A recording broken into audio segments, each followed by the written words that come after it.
CBC's Best Symbol.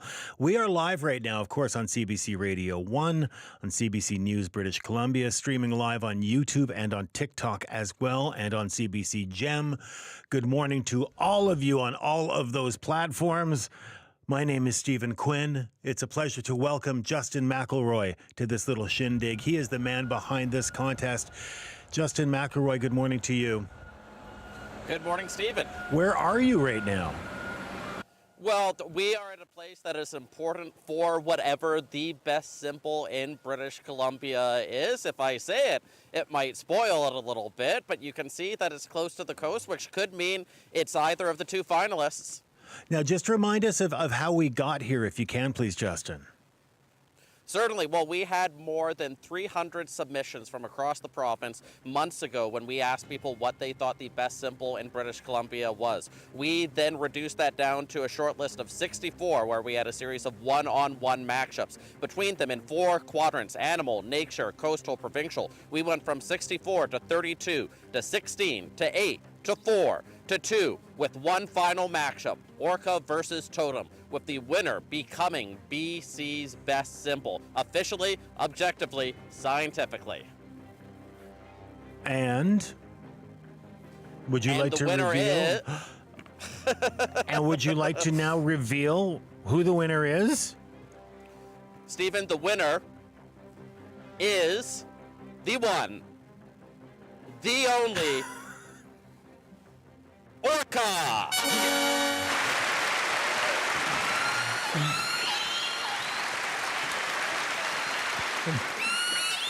Look at that. Is that Orca celebrating where you are?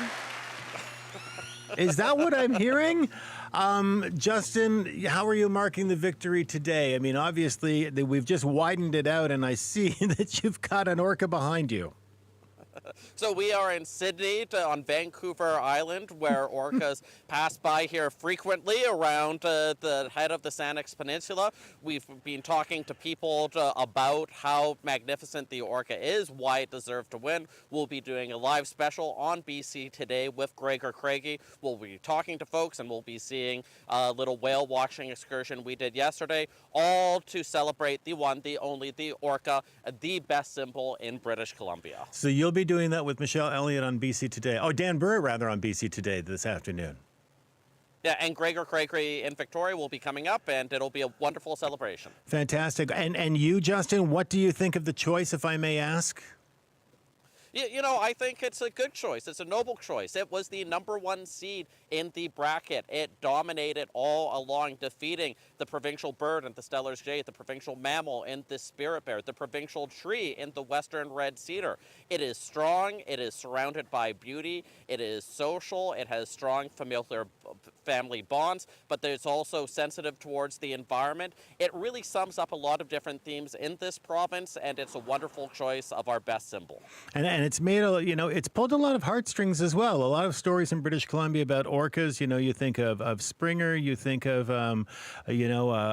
some misfortune when it comes to orcas. Yeah, exactly. All of those. Yeah, and it really reflects our increasing environmentalism in this province in a lot of ways, too. You know, we've talked about this. If you had done this competition 70 years ago, orcas would not have won. They were considered by a lot of people as the criminals of the sea, competing with fishers for the valuable fish exports. But ever since they were put in captivity, it allowed people to see them. It also made them revolt very quickly against the idea of animals being in captivity, but it allowed us to understand them better, to see them up close, and ever since then, we've had a love affair with them. All right. Now, Justin, stay with us because we're going to get some immediate reaction from our panel. Our panel has been with us throughout this series. Ginger Gosnell-Myers is the SFU Center for Dialogue Fellow in Decolonization and Urban Indigenous Planning. Bob Kronbauer is with us as well. You may know him as BC Bob, content creator, the host of the Czech TV show, Now You Know BC. And Janice Wu is here as well. Janice is a visual artist and museum educator at the Chinese Canadian Museum. Thank you for being here, all of you. I could hear the gasps as it was announced, as the announcement came. Ginger, you were rooting for the orca. Did you actually expect it to win? I had high hopes that the orca was going to win, mostly because whenever we see orcas out in their natural environment, like, you're overcome with this sense of awe and it stays with you for so long. And it's hard to forget the feeling that you get when you actually see one. So I thought that type of feeling would bring the orca all the way through to the end, and I'm thrilled. The orca was my choice. Now, speaking of the orca, you are in an extremely appropriate place by the looks of it right now to be talking about orcas. Where have we found you this morning? I am on my restored trawler in a little cove called Smuggler's Cove right now. It's north of the Sunshine Coast. And you're in Smuggler's Cove right now, and you're on a restored trawler. Mm-hmm. That is unbelievable. It looks like you have a gorgeous day around you up there, where it's just I don't know. Is it pouring buckets of rain down there too, or up there? Right now we have dry weather. It rained all night, but this is an all-weather anchorage, so everyone who's anchored here is fine. We're not affected by the winds. Right. And did you get some kind of indication, or I understand you may have had a premonition that this was going to be happening, this was going to go this way today? Well, yes. Yesterday, we had 3 orcas enter into our little cove here. Get out. And it's crazy because this is such a small little cove, right? You can only fit a few boats in here. It's tucked out of the way. It has a narrow entrance. I've never heard of orca entering into this area. And we had 3 orcas. One of them looked like it was a juvenile. One was pretty small as well. And everyone was screaming their brains out with excitement. The dogs were barking. People who are hiking up to the cliffs here were waving and shouting. And yeah, everybody was just racing to the shore to see these orcas. And they came and they did a victory lap. Yeah. It was like they knew. They did a victory lap around the entire cove, and then they exited, and we had adrenaline for at least 6 hours afterwards. So somebody let the orcas know in advance that they were going to win, and they did. Yeah. Okay. Yeah. Who let the orcas out? Who let them? Yes. We'll ask that question again and again. Now, Bob, you're originally from Vernon here. This is the orchid over the totem pole. We're talking about a coastal symbol, a marine symbol here. Are you, as an inlander, feeling at all put out by this? I'm a fan of orcas, except I'm here to speak for people that are not coastal folks. Okay, so I've already submitted my letter to the ombudsperson about the gerrymandering that I think Justin has committed in this bracket, putting Texas-like, much like that. Yes, and I still feel strongly. I'm wearing my cedar hat again, but I'm wearing an orca T-shirt. But I'm here to speak on behalf of people from the interior. So it's a symbol of British Columbia's coast, which is to some the most noble part of the province, the best part of the province, but it doesn't represent everyone. It represents what people want to visit when they come here. So it's aspirational. From the interior. It's very aspirational, but I'm still rooting for the Cedar. So when the recount is finally done, perhaps the Cedar will come back in the semifinals because it represents everyone. I don't think there's going to be a recount. I think it was a fairly significant victory here. I have a press conference lined up at the Four Seasons Hotel at 1 p.m. this afternoon. We can talk to whoever you send there to talk to me. Big Cedar will be there. Big Scrum, Big Cedar. Janice, the totem pole beat out the BC flag to get here and to lose to the Orca. I mean, that's a noble battle, is it not? It is. I mean, I spoke last week about how beautiful I find totem poles and powerful as well. Also, I have to say that throughout this entire journey, I did have some concerns about the totem pole being the best symbol of BC. I didn't know if it would be the most genuine and honest symbol for BC. You know, we are really still in the midst of truth, in the Truth and Reconciliation. Yes.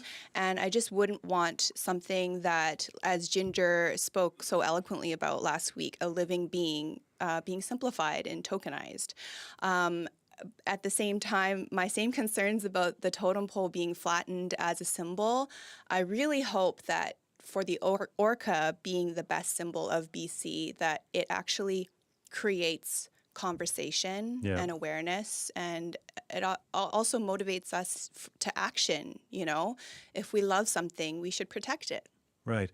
And Ginger, how did you feel about that? Because I mean, obviously orcas are, an important symbol for coastal First Nations, and they show up again and again in indigenous art that we see come from this part of the world.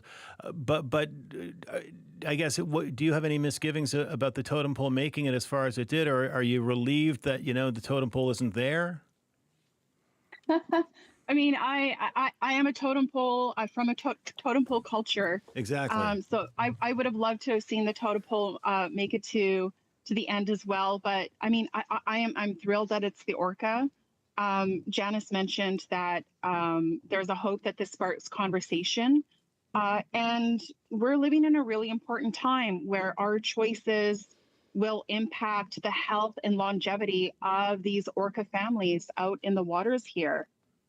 We've seen the impact of something as simple as the Tsleil-Waututh Nation restoring eelgrass beds along the Burrard Inlet, and then the following year, orca finally coming back into those waters where they used to birth their calves, but have been isolated from because of all the industry and the pollution.